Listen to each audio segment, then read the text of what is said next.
भारतीय लोकतंत्र के इतिहास में 13 दिसंबर 2001 तो पत्रकार वगैरह बाहर थे। सुना है बहस हंगामे में बदल गई थी। विपक्ष की नेता सोनिया गांधी जी वो परिसर से निकल चुके थे। गृह मंत्री लालकृष्ण आडवाणी जी, सुषमा स्वराज जी और करीब 200 सांसद और स्टाफ के लोग, वो सब अब भी संसद परिसर में ही। सफेद एम्बेसडर कार बड़ी तेजी से संसद परिसर में घुसी। सफेद एम्बेसडर? हाँ, और उस पर लाल बत्ती लगी थी और गृह मंत्रालय का एक नकली स्टिकर भी। उन्हें उस कार की रफ्तार और जिस तरह वो गलत दिशा में जा रही थी उससे कि जैसे ही यादव जी और कमलेश कुमारी ने कार रोकने की कोशिश की तो शायद आतंकी घबरा गए या क्या हुआ, उन्होंने कार उपराष्ट्रपति जी के काफिले की एक खाली गाड़ी से टकरा दी। AK-47, ग्रेनेड लॉन्चर, पिस्तौल, सब कुछ था उनके पास। बाप रे। और उनकी एम्बेसडर कार से करीब 30 किलो विस्फोटक मिला, RDX जैसा कुछ। इससे अंदाजा लगाया गया कि शायद उनका प्लान कार को अंदर ले जाकर एक बड़ा धमाका करने का भी रहा हो। और आतंकियों की पहचान? कि मारे गए 5 आतंकी पाकिस्तानी नागरिक थे। नमस्कार, आज हम एक बहुत ही मुश्किल दिन पर बात करने वाले हैं। भारतीय लोकतंत्र के इतिहास में 13 दिसंबर 2001 जब भारतीय संसद पर हमला हुआ था। हाँ, नमस्कार। ये वाकई एक काला दिन था और इसे समझने के लिए, जैसा आपने कहा, parliament attack 2001, darkest day of democracy. तो फिर शुरू करते हैं। 13 दिसंबर 2001 की सुबह। स्रोत क्या बताता है, क्या कुछ खास था उस दिन? स्रोत के हिसाब से बाहर से देखने में तो सब नॉर्मली था, दिल्ली की आम सुबह रोज की तरह। हाँ, संसद के अंदर जरूर माहौल थोड़ा गर्म था। अच्छा, किस वजह से? उस वक्त वो ताबूत घोटाला चल रहा था ना। हाँ, याद आया। कारगिल युद्ध के बाद जो शहीदों के ताबूत खरीदे गए थे उसमें भ्रष्टाचार के आरोप थे, तो उसी पर बहस चल रही थी।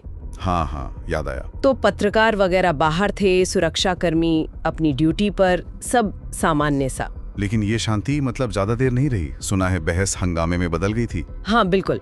हंगामा हुआ और स्पीकर ने सदन को करीब 40 मिनट के लिए स्थगित कर दिया। अच्छा।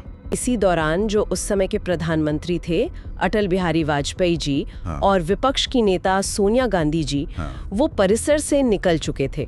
लेकिन कई लोग तब भी अंदर ही थे। हाँ, ये बात अहम है। गृह मंत्री लालकृष्ण आडवाणी जी, सुषमा स्वराज जी और करीब 200 सांसद और स्टाफ के लोग, वो सब अब भी संसद परिसर में ही थे। कोई कैंटीन में, कोई लाइब्रेरी में, मतलब अलग अलग जगहों पर। और उसी वक्त उपराष्ट्रपति जी भी निकलने वाले थे। हाँ, उपराष्ट्रपति कृष्णकांत जी, उनकी गाड़ियां गेट नंबर 11 पर इंतजार कर रही थीं और यहीं से मतलब मामला गड़बड़ होना शुरू हुआ। कैसे, क्या हुआ ठीक उस वक्त? सुबह लगभग 11:30 बजे होंगे, एक सफेद एम्बेसडर कार बड़ी तेजी से संसद परिसर में घुसी। सफेद एम्बेसडर? हाँ, और उस पर लाल बत्ती लगी थी और गृह मंत्रालय का एक नकली स्टिकर भी, मतलब दिखने में एकदम VIP गाड़ी लगे। ओहो, ताकि वे रोके नहीं। बिल्कुल।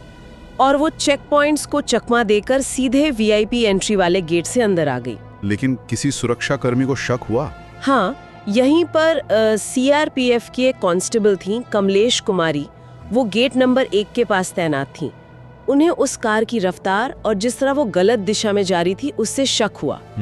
उन्होंने फौरन पास में खड़े वॉच एंड वार्ड स्टाफ के JP यादव को इशारा किया कि जैसे ही यादव जी और कमलेश कुमारी ने कार रोकने की कोशिश की तो शायद आतंकी घबरा गए या क्या हुआ, उन्होंने कार उपराष्ट्रपति जी के काफिले की एक खाली गाड़ी से टकरा दी। वो गाड़ी वहाँ खड़ी थी पर उपराष्ट्रपति जी किसी काम से वापस अंदर जा चुके थे। अच्छा, मतलब उपराष्ट्रपति जी उस वक्त गाड़ी में नहीं थे? नहीं, वो बाल बाल बच गए। टक्कर के बाद कार वहीं पास के गार्डन में रुक गई। और फिर गाड़ी रुकते ही उसमें से 5 आतंकी निकले, पूरी तरह हथियारों से लैस।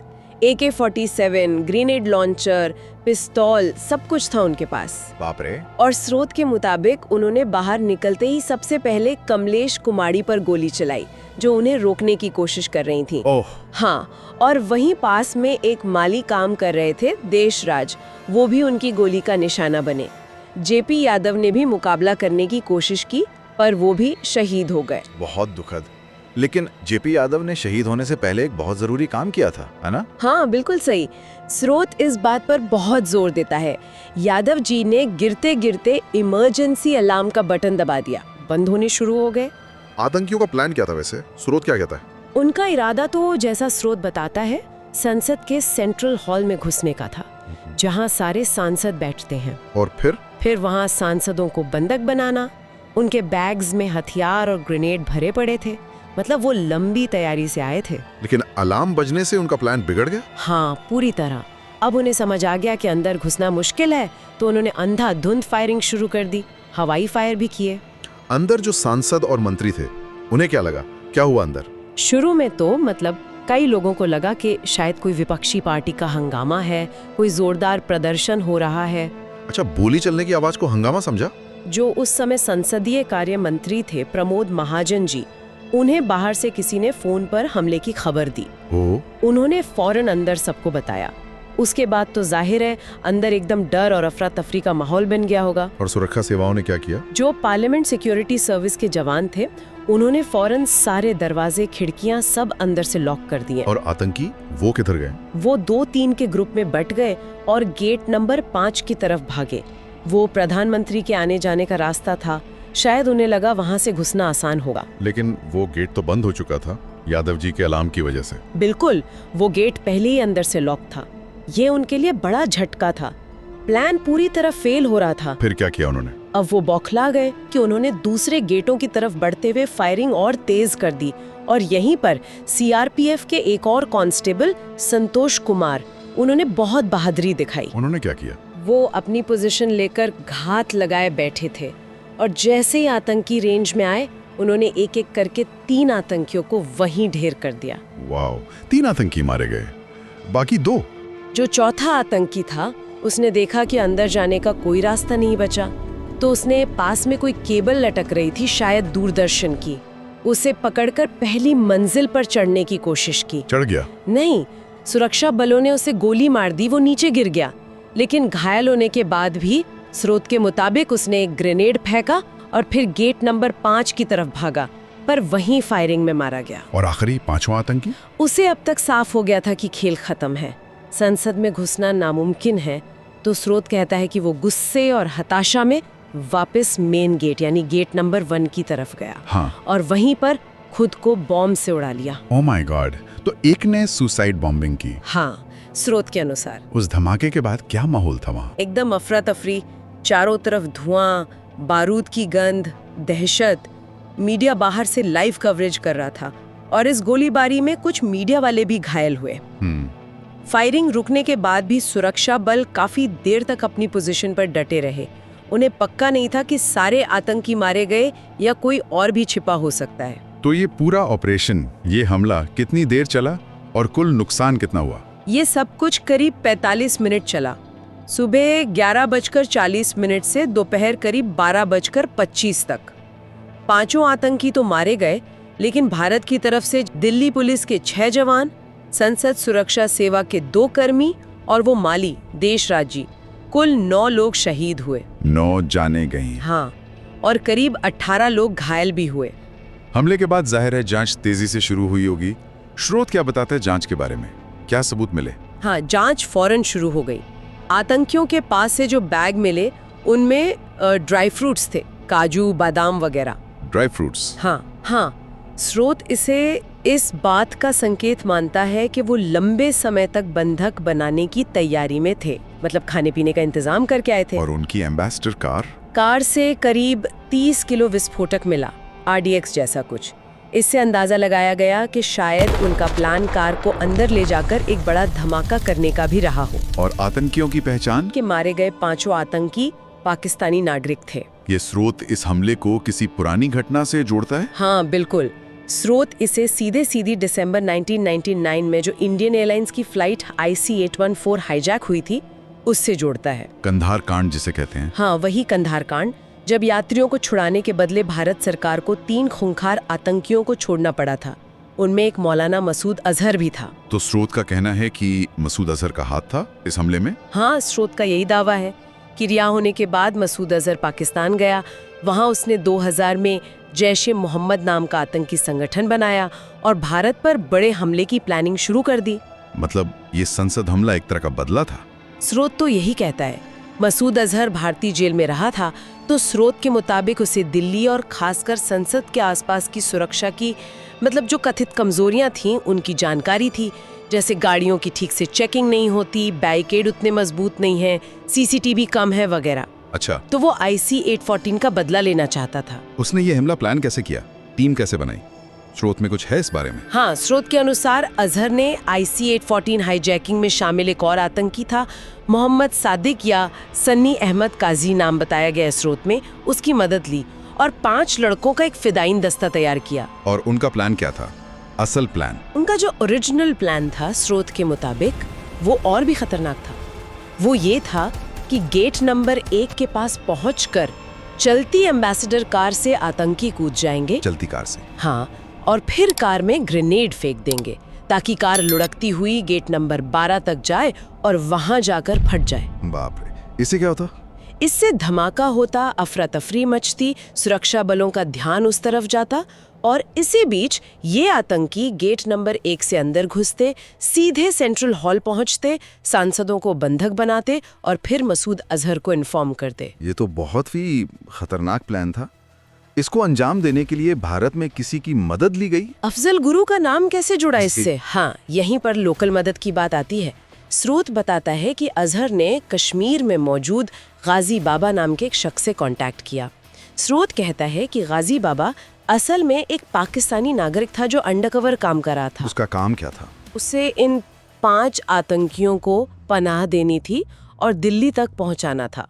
लेकिन गाजी बाबा खुद दिल्ली नहीं जा सकता था, तो उसने ये काम आगे अफजल गुरु को सौंप दिया। अफजल गुरु कौन था? अफजल गुरु पहले JKLF यानी जम्मू कश्मीर लिबरेशन फ्रंट से जुड़ा था, पर उस समय वो कमीशन एजेंट का काम करता था।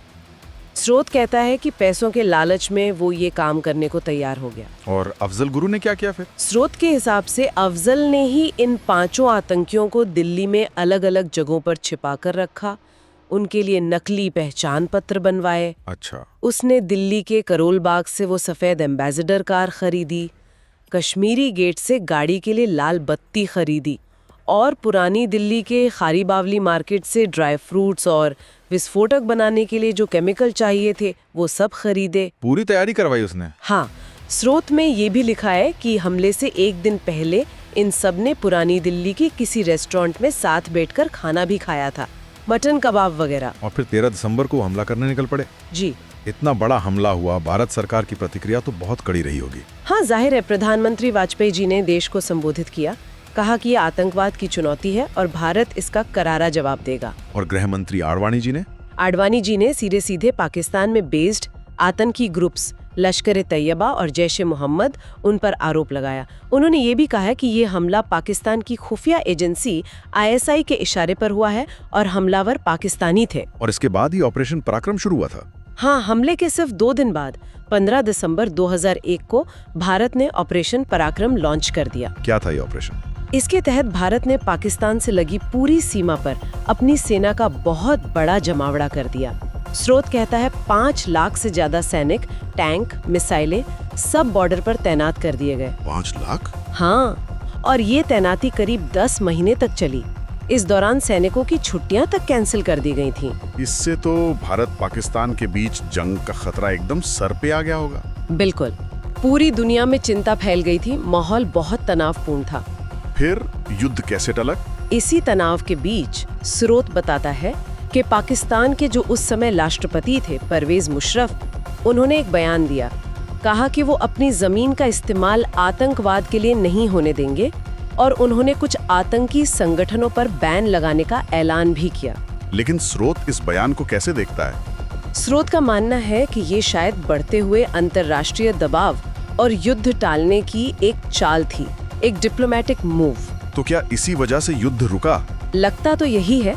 मुशर्रफ के बयान और लगातार जो इंटरनेशनल प्रेशर बन रहा था, उसके बाद भारत ने सीधा हमला नहीं किया और अक्टूबर 2002 में ऑपरेशन पराक्रम आधिकारिक तौर पर खत्म कर दिया गया। स्रोत इस ऑपरेशन को कैसे आंकता है? स्रोत इसे आतंकवाद के खिलाफ भारत के मजबूत इरादे, एक तरह के संकल्प प्रदर्शन के तौर पर देखता है कि भारत चुप नहीं बैठेगा। अब आते हैं कानूनी कार्रवाई पर।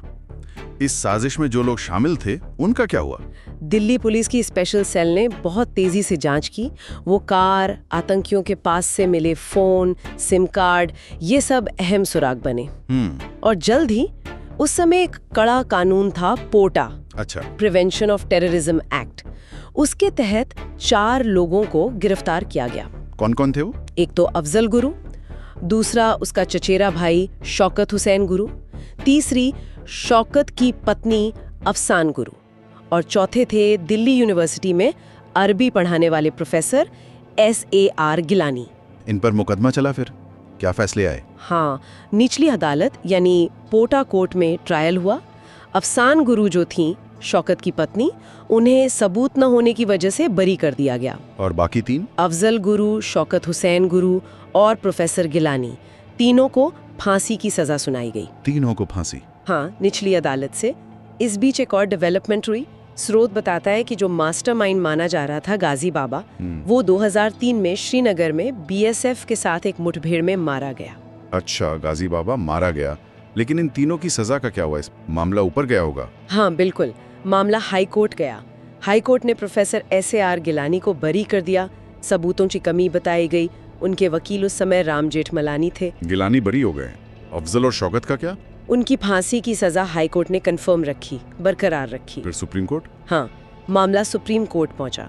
सुप्रीम कोर्ट ने शौकत हुसैन गुरु की फांसी की सजा को 10 साल की सजाए कैद में बदल दिया, मतलब उम्र कैद मान लीजिए एक तरह से। और अफजल गुरु? अफजल गुरु को सुप्रीम कोर्ट ने हमले का मुख्य साजिशकर्ता माना और उसकी फांसी की सजा बरकरार रखी। कोर्ट ने फांसी के लिए 20 अक्टूबर 2006 की तारीख भी तय कर दी थी। लेकिन अफजल गुरु को फांसी तो 2006 में नहीं हुई थी, उसमें काफी देर हुई थी। अफजल के परिवार वाले उस समय के राष्ट्रपति APJ अब्दुल कलाम साहब से मिले और दया याचिका दायर कर दी, मर्सी पिटिशन। हाँ, इस पर फिर काफी विवाद भी हुआ। जो शहीद कांस्टेबल थी कमलेश कुमारी, उनके परिवार ने विरोध किया, कहा कि वो अपना अशोक चक्र लौटा देंगे। तो इन सब चक्रों में फांसी उस वक्त टल गई। और फिर फांसी दी कब गई? ये दया याचिका कई साल तक पेंडिंग रही। आखिरकार फरवरी 2013 में जब प्रणब मुखर्जी राष्ट्रपति थे, उन्होंने अफजल गुरु की दया याचिका खारिज कर दी। अच्छा। और उसके कुछ ही दिन बाद 9 फरवरी 2013 को सुबह 8 बजे दिल्ली की तिहाड़ जेल में अफजल गुरु को फांसी दे दी गई। तो ये इस केस का अंत हुआ। अब अगर हम पीछे मुड़कर देखें तो स्रोत इस पूरी घटना से क्या सबक लेता है? इसकी विरासत क्या है? स्रोत 2 मुख्य बातें उठाता है। पहली ये कि ये एक बहुत बड़ी इंटेलिजेंस विफलता थी। इंटेलिजेंस फेलियर कैसे? मतलब सवाल ये है कि महीनों तक दिल्ली में इतनी बड़ी साजिश रची जा रही थी। आतंकी रह रहे थे, हथियार जमा हो रहे थे, विस्फोटक खरीदे जा रहे थे, कार खरीदी जा रही थी, और हमारी खुफिया एजेंसियों को इसकी भनक तक नहीं लगी। ये कैसे हुआ? ये एक बहुत गंभीर सवाल है जो स्रोत उठाता है। बात तो सोचने वाली है। और दूसरी बात है सुरक्षा में बदलाव। जाहिर है इस हमले के बाद संसद की सुरक्षा बहुत ही ज्यादा कड़ी कर दी गई। क्या क्या बदला? अंदर जाने के नियम सख्त हो गए, गाड़ियों की चेकिंग का पूरा प्रोसेस बदल गया, मल्टी लेयर सिक्योरिटी आ गए। वो सारे बदलाव आज भी लागू हैं। तो ये थी 13 दिसंबर 2001 के संसद हमले की पूरी कहानी। जटिल साजिश, सुरक्षा बलों का जवाब, फिर लंबी कानूनी लड़ाई और आखिरकार सजा।